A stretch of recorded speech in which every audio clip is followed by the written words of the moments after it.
Hello, and welcome to the Wholeness Wisdom Podcast.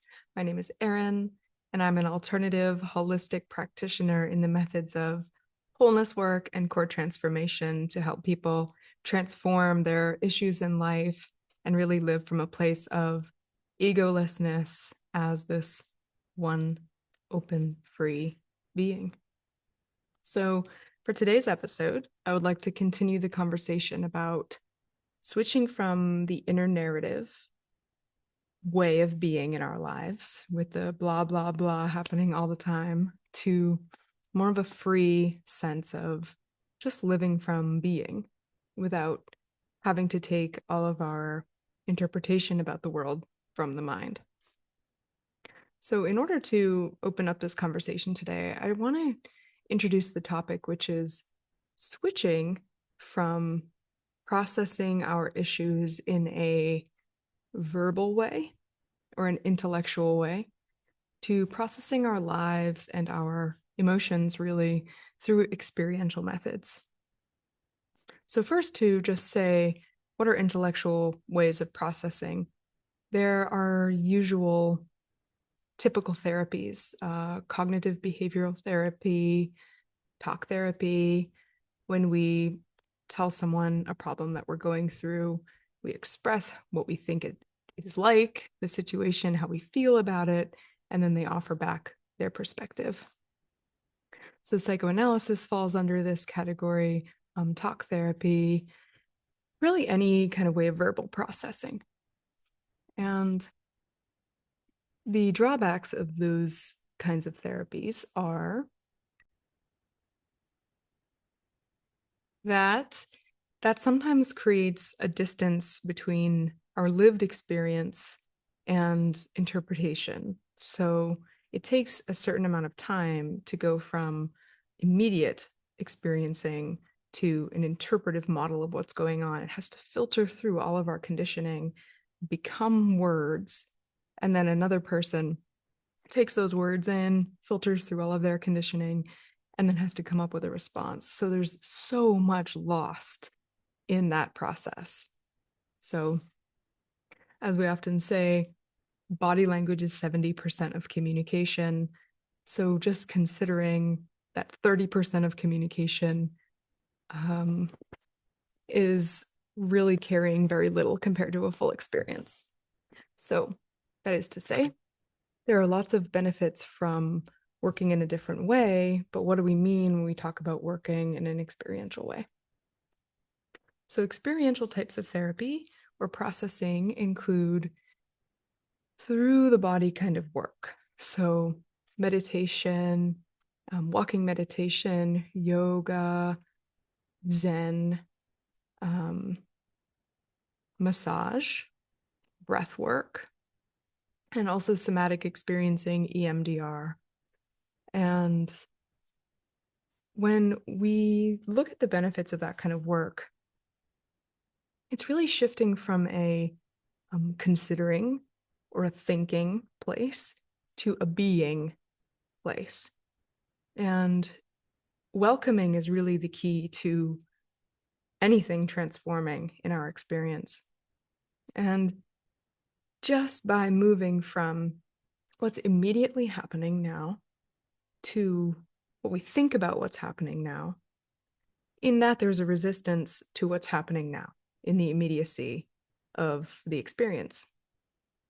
Just the movement away from it to get to an intellectual space to process that way, semantically, there's a rejection, in a sense, of what's happening in the body-mind now. And when we talk about working experientially, we're really talking about introducing people into how to be with what's happening in and through them, even when it's hard, or even when the reaction has been for a very long time to go somewhere else, to move away from it. And in our culture, especially, we are taught to get away from what's uncomfortable as soon as possible, simply because the availability of soothing or distracting diversions, it's so potent, it's so available. So if we could just go away from it, it's so easy to do that.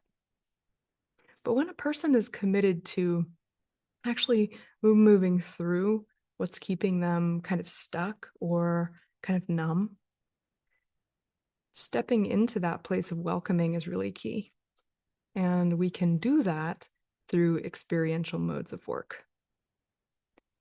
And when I say work, it sounds like we could be embarking on this really, really thick or really complicated kind of curriculum.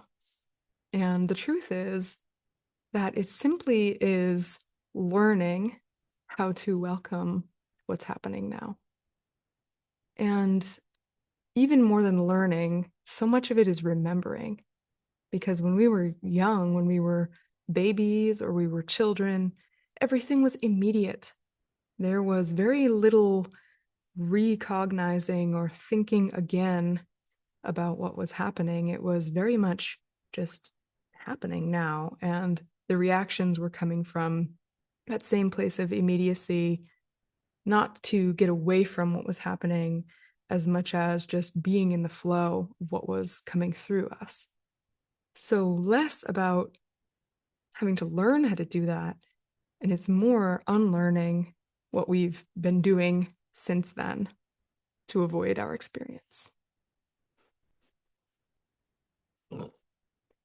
So we went over some of the reasons, some of the ways that experiential work looks like: meditation, somatic work, etc., yoga. What is the point? Why would I need to be in the body and the mind, welcoming the flow of the experience? What's the point, or what's the benefit of doing that? The benefit of doing that is that since we were those little children who were living kind of an expanded, immediate way, completely in awareness of what was happening in the moment, so many layers of conditioning were kind of slapped on top, like layers of paint on top of our open, pure experiencing, that we've learned all these ways to avoid the experience of being alive. So even these less overt expressions of distraction are very subtle, and they're happening all the time.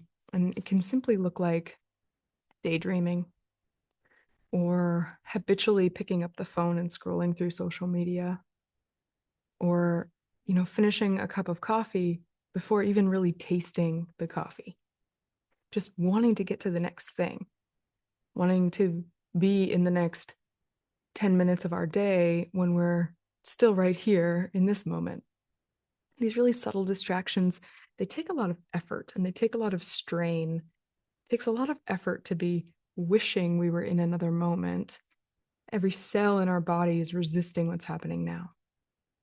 So the benefit of learning to be in this welcoming space, be in the flow of experience, is that all that effort can go back to where it came from, which is back into our nervous system, and a new energy can be felt that can look like deeper sleep, more balanced energy throughout the day, and energy regulation. An easier time just deeply connecting with people without seeming to take a lot of effort. And also this kind of spacious presence with a joyful background happening without really any reason for it, just simply enjoying being more often. There's an immense freedom in this, all through simply relearning how to be in an experiential way of living rather than an interpretive way of living. One more reason that this is so nice is that we can really let go of the stories about ourselves that kind of keep us in a place of either numbness or boredom or agitation. So an example that I have is that when I was really caught up in my addiction and my problems with food, my eating disorder, hating my body, I would sometimes fall into a cycle of drinking too much or overeating, binging. And when this would happen, I would fall into this cycle and it would go all the way through until the end and it was over. And when it was over, it was like what have I done? And then I'm broken and sick. I'm so sick and broken. And the I'm so sick and broken story lasted for so many years that the behavior could happen again. And it's like at the end of it, I was leaning on this story of I'm sick and broken and worse than the rest of people. So it was an easy, comforting story that made me feel better about this unconscious pattern that I couldn't stop. It was a reason why this was happening, and it was so intellectually ingrained that I didn't even choose to think about that I'm sick and broken story. It was just always there to catch me. And so many people have these stories about themselves that are always there to catch them. So when they do something that doesn't feel good, that we're not proud of, or we lash out at a partner, or we don't ever really tell that person how we feel about them, there's this story that's always there to catch us that's like 2 steps removed from who we really are, which is that open, expansive flow of experience. So it's really stagnant to live in that place, separated from who we actually are.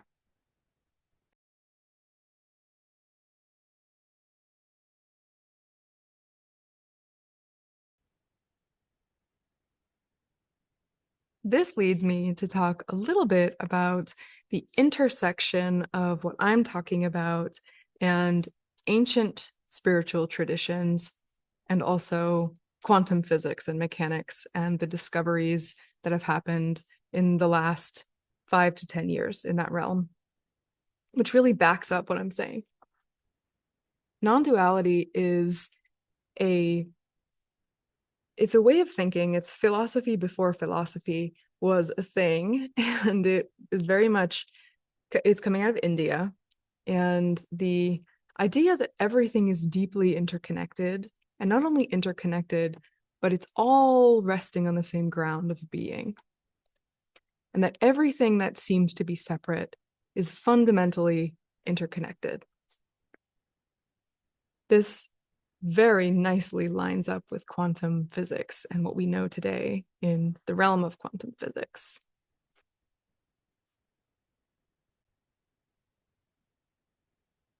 Really nicely overlaps because quantum principles talk about entanglement and how everything is deeply and fundamentally connected. And if one particle is witnessed or interacted with, regardless of the distance from this and its sister particle, they will both affect one another regardless of distance or contact. And then also simultaneity, what we found out in the realm of quantum physics about simultaneity, and that is that the classical idea of time as linear, as a line where we could reach back into the past and something would be there, the future, something would be there. Simultaneity shows us that everything is happening at once. And also that time is an illusion that's projected from what appears to be the only dimensions from a human perspective, when really the human perspective limits what we can perceive. So while time is absolutely appearing to be linear from a human biological framework, it is not linear when mathematically computed or taken into the greater context of the universe. So the way that this all applies to therapy and working on ourselves and waking up to our true self is that the simultaneity principle in quantum mechanics really backs up that we can process old trauma right now and find a deep and lasting relief from something that we thought happened in the past, that it can only be resolved now in an experiential way, which is leaning into our direct experience of something as we consider it. As I bring this memory up, what happens in the body? What tenses up, or what opens up, or what moves, or what heats up? Where is the thought experienced? And everything has a representation in our inner experience. If I were to say, let's close our eyes and think of a blue ball, somewhere in this three-dimensional experience, we could notice, where is that representation coming up? Some people will have this blue ball come up in their mind's eye, 2 inches from their forehead. Some will imagine it as though it's a little farther out. And these are the principles of neuro-linguistic programming, which is a type of therapy that works with how the human mind categorizes information. And by knowing how a person categorizes or experiences their inner world, we can then transform the way we experience issues or traumas through that certain pattern.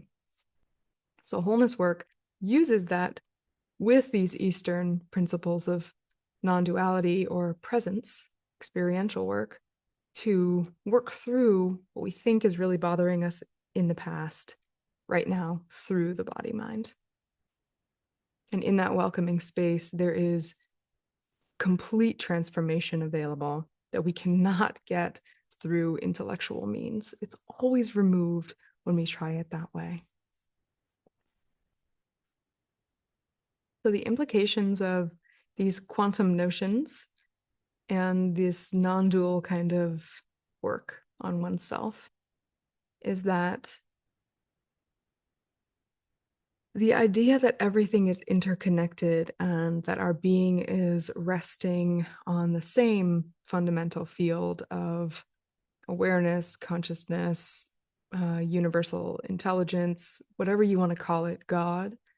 The idea that this is all fundamentally the same. On an experiential level, when we understand that on an experiential level, we can transform the way we operate in relationship, simply because the idea of self and other dissolves, not in an intellectual way, but in an experiential way. And if any of you out there have done psychedelics or any psychoactive explorations, you would perhaps have an experience of your own where the world seemed to come alive and not be dead matter out there, but somehow completely merged with one's experience. And we can actually have those same knowings, those same understandings when we do experiential work. When we move from what appears to be separate individual selves to an expanded field of presence, whatever comes up when we know ourselves as that expanded field of presence can be subsumed in it. Nothing is greater than that.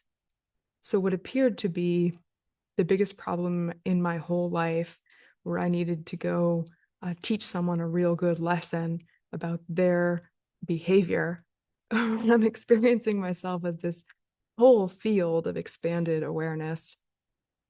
This natural compassion and understanding and love is where I'm operating from, rather than any kind of authority or justice seeking or needing to avoid them or get something from them. So the whole way that we can operate in the world can change. The implications are beyond just changing problems in our lives, but actually living from and as and with love.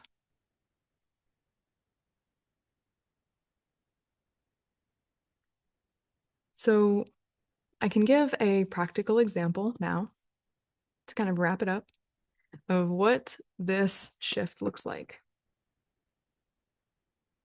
So I would recommend, if this is new for you, you may have tried this before. And I'll say, when I first started investigating mindfulness, that was my introduction to these concepts. Mindfulness about maybe 10 years ago or 12 years ago. It began with meditation, and 5 minutes was too long. So it was 1 or 2 minutes. And that's great. To start with, that's great. And I heard about body scans, and because I had issues with my body, I had a really severe eating disorder. The idea of body scans was scary and it sounded hard. And my mind said, that's boring and useless. Just don't waste your time. Now, in retrospect, after having done many body scans, I highly recommend beginning with a body scan every day. And it can simply be in the first 3 minutes of waking up in bed. Waking up and either the alarm just went off or it's going to go off, or we just know it's time to start the day, to just stay with eyes closed and beginning anywhere. You could begin at the toes, at the bottoms of the feet, letting the attention just scan in any direction. It can move up through the tops of the feet, the ankles, the calves, the backs of the calves, the knees, thighs, the butt, pelvis, the back, or we could move from the top or the back of the body that's resting on the bed, or the front of the body that's resting in the space above the bed. The important thing about body scans is simply attention, welcoming attention. It doesn't have to be for very long. It does not have to be perfect. It doesn't have to be in any kind of sequence. It's simply noticing sensations in the body. When I started to do body scans in maybe a yoga class or a guided meditation online, I really thought I needed to be good at it. And I want to disabuse you of this notion right now. You do not need to be good at it. You can be very, very casual with it. And I recommend doing this for 2 to 4 minutes in the morning or in the evening. In bed is nice. It could be at the beginning or end of your meditation. It could even be while brushing the teeth. What's the stomach doing right now, or the knees? Whenever possible, just coming into the experience of the body and noticing in a casual way what sensations are being felt. And this is extremely key from moving to an experiential way of being and an experiential way of processing what's happening in our lives rather than intellectual. We have to come back into the body. And finally, the beautiful paradoxical truth in these explorations of who we really are is that we eventually come to a place where we experience ourselves as beyond the body, not limited to the body. These edges or borders are no longer felt as solid, containing, claustrophobic, too big, too little. The experience of the body is just completely different and not the focus. There was a bit of fear at beginning these explorations, thinking that the body would become the most important thing. It seemed very body focused, and having an eating disorder, again, I was hyper body focused and also really hated the body at the same time. So just to share with you that it's not like our whole lives become the body. We actually come to a place where we can transcend the body and live really free and really joyous. We have to come into it first, and that's the key. So thank you so much for joining me here today again. The next episode, I will have a special guest. He is an expert on all things quantum, and he has over 50 years of spiritual seeking, matched with his love of science and math. He's a genius, and it's going to be so fun to have him here. So I will have that episode next week, and I hope you enjoy the rest of this week and enjoy your body scans. So thanks for joining me today, and I'll talk to you again soon.